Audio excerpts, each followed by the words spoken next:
จ้าสวัสดีFCมื้อนี้ก็ถือว่าญาสิได้บอกบุญญาสิได้เดินทางไปวัดดอนกล้วยมื้ออื่นเช้าประมาณตีสี่ไปกับญาติอภิธรรมไปประมาณ4-5 คนเด้อจ้ามื้อนี้ญาก็สิมาบอกเลขน้อยเนาะจ้ามีแต่น้อยอย่างเดียวบ่มีลาวจังได้งวดที่ผ่านมาเมื่อวานรวยสุขุสุขคนบ่น้อฉิก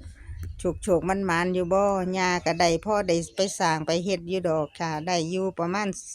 2-3-4 หมื่นพุ่นละจ้าก็พ่อได้เฮ็ดได้ทำอยู่มื้อนี้ก็ขอบพระคุณลูกหลานที่โอนประตูปัจจัยมาร่วมสร้างกุศลน้ำยาก็ของวดต่อไปก็ขอให้เฮงให้ปังให้ร่ำให้รวยสุขุสุขคนเด้อจ้าเดี๋ยวยาสิซุ่มให้เบิ่งเลขน้อยบวกล่าวมื้อนี้องค์ปู่มื้อนี้ลูกหลานก็ขอให้แตก3 ตัวเด้อปู่เด้อให้โชคมันลูกหลานตาเฮาที่คิดดีทำดี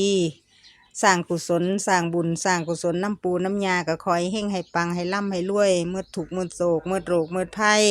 คิดสิ่งใดก็ขอให้สมพรสมหวังคิด